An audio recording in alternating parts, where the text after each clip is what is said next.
It's not a verse. Hey, everybody, this is Pastor Hill here. Well, this is the second part in the mini-series about A Tale of Two Kings. You heard part one. This is A Tale of Two Kings part two.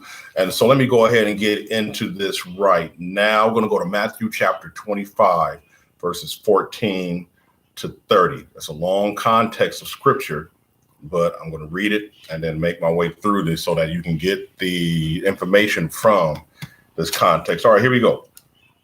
For the kingdom of heaven is as a man traveling into a far country, who called his own servants and delivered unto them his goods.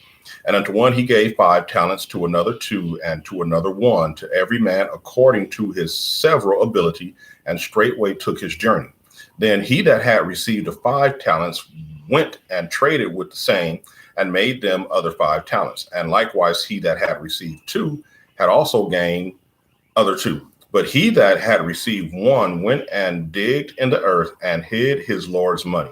After a long time, the Lord of those servants cometh and reckoneth with them. And so he that had received 5 talents came and brought other 5 talents, saying, Lord, thou deliverest unto me 5 talents. Behold, I have gained beside them 5 talents more.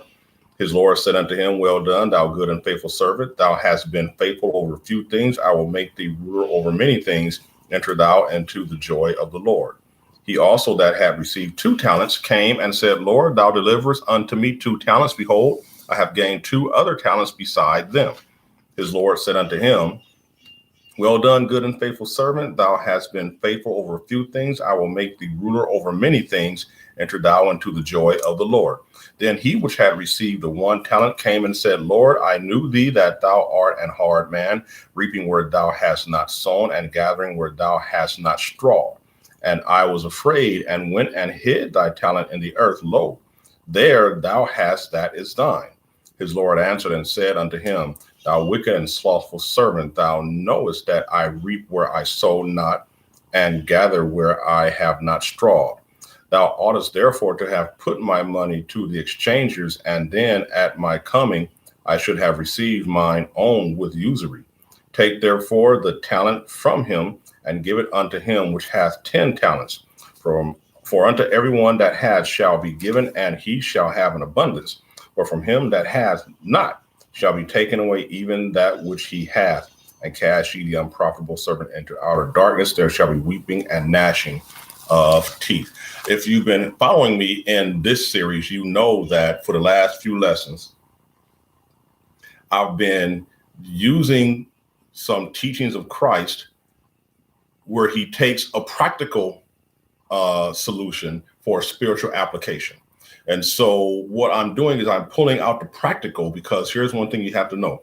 When he uses a practical example, the practical example is just as true as a spiritual application. He's not going to use something that's far-fetched and false to attach it to something that makes sense. You can't take a falsehood and apply it to a truth. So he's using a truth to apply it to a truth, and is in the context of dealing with money and investing. So that's the practical point that I'm pulling out to help you understand how Christ communicates information to the people so that they can understand spiritually. Maybe they understood the whole thing about investing and someone getting money that doesn't belong to him, and what you better do with it before the person comes back. But let's just get into it. First of all, we want to look at verse number 15 and look at what we have here. It says he had 3 servants, and each one got talents, 1 5, 1 2, 1 1. And this part right here, it says to every man according to his several ability. In other words, everyone doesn't start off with the same amount. In other words, the playing field seemingly is not level. Even though they say the playing field is level, they want to level the playing field, affirmative action, whatever you want to call it. Really, it's not. How can you say that? Let's look at the job market today. There are a lot of people who want to make a lot of money. I want to make $50,000, $60,000, $80,000 a year on a job, but no one's going to give me that job. Why won't they give you that job? It could be because you don't have the education or the skills to acquire that job. Now, you might be able to work that job, but the prerequisite requirements that they have, you don't have them. Now, you can work a job that makes $20,000, $30,000 because you have those skills, but you don't have the skills for that $60,000, $80,000 job. And so your abilities will allow you to get work in a certain area that makes a certain amount of money when you compare it to your neighbor who can probably make more money because they have a greater skill set.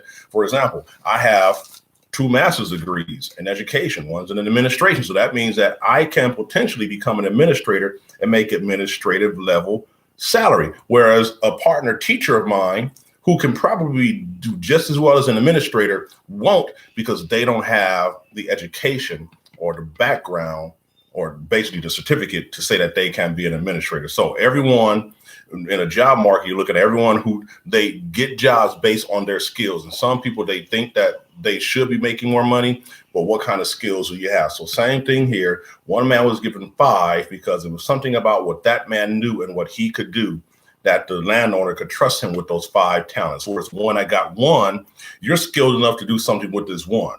But I can't give you the 5 because you don't have whatever it takes to manage that 5. Get that?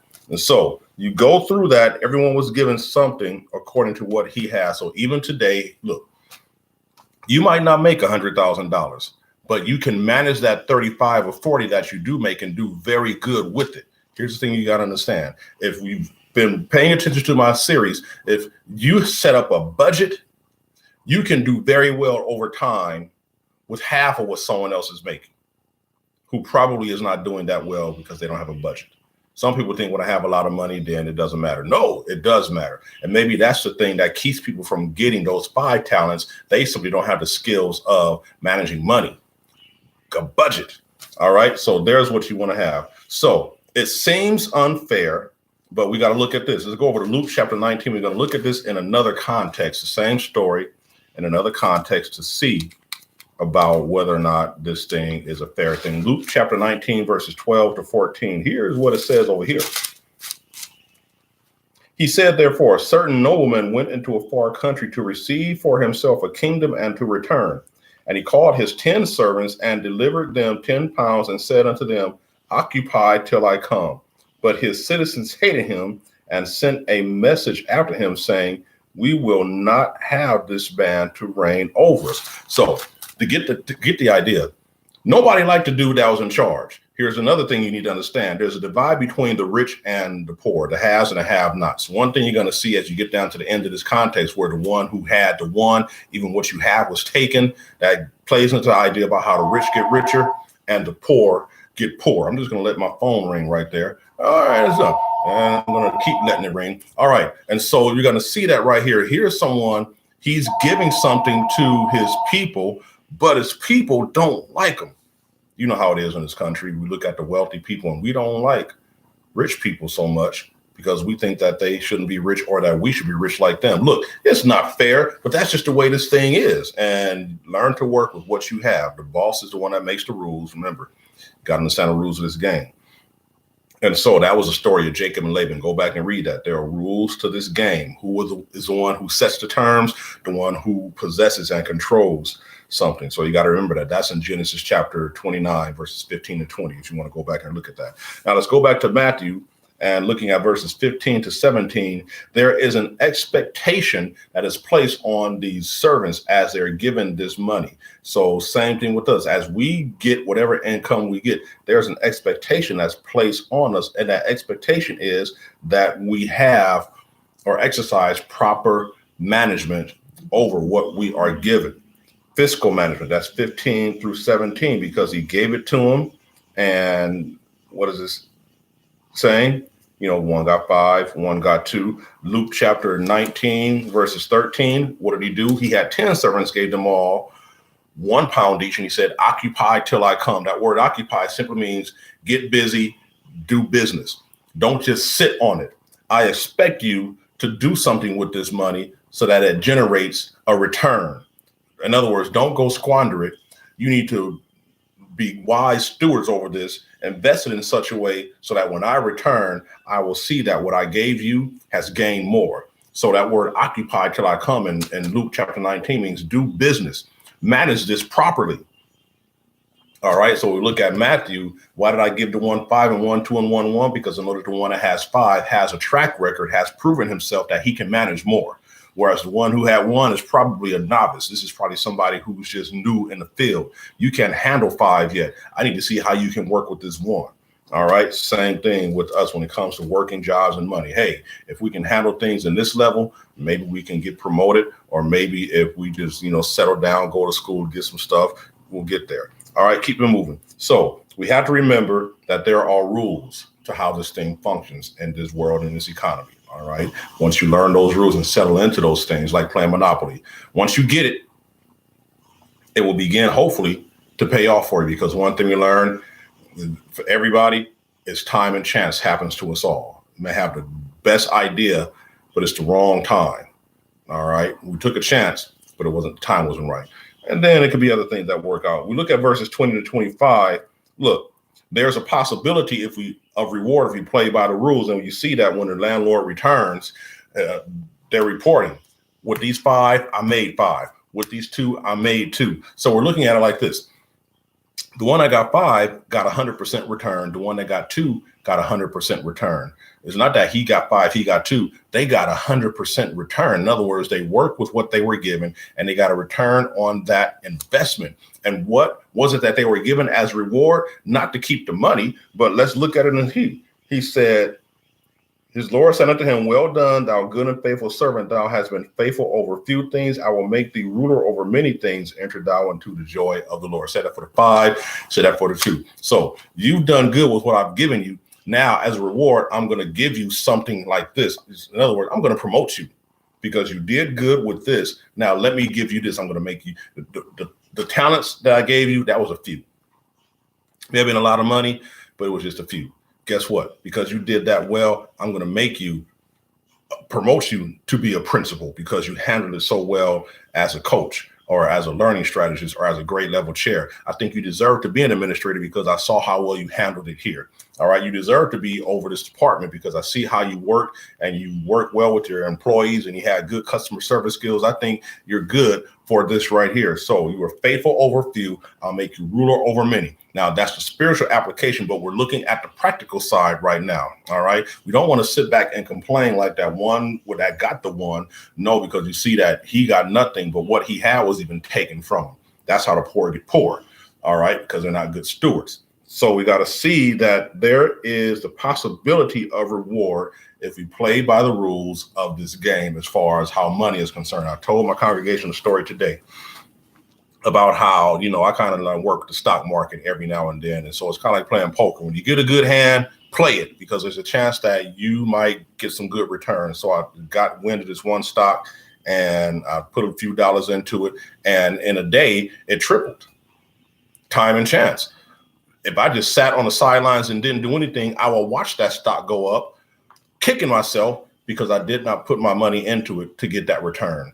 And so it's the same thing that's playing the rules of this game. You sit there and you want something, you got to jump in and play by the rules and maybe you'll get something. You could lose at the same time you could win. All right. And so we'll just keep it moving. Now, Proverbs 10, 4 and 5. Let's just go and look and see what that says quickly. Proverbs chapter 10. Verses 4 and 5 says this, very important. Turning, I am there. It says, he becometh poor that dealeth with a slack hand, but the hand of the diligent maketh rich. He that gathereth in summer is a wise son, but he that sleepeth in harvest is a son that causes shame. So in other words, the one that goes to work, basically, go to work. I mean, you're not going to get anything if you're sitting back watching things happening. Just waiting for somebody to say, come on, I'm going to put you in a driver's seat. No, there's room in the back, but you got to work your way up to the driver's seat. But you're not going to get that if you're just sitting on a bench, just watching cars and buses go by. You got to get in and put your hand, work. All right. Don't complain that you're not making all that money because you might not have the 5 talent abilities. You have that 1 talent ability. Work that 1 talent because you don't want what's going to happen to the one who only had 1 talent. So looking at verses 24 to 29, this is about the one who received the 1 talent. What you got to understand is this. There's no room for excuses. God says, look, I know that you're a hard man. You reap where you have not sown. And so I just took it and buried it because, in other words, I didn't want to risk losing what you gave me. So the least I could do is give back to you what you gave to me. In other words, I think I did good. No. The expectation was we learn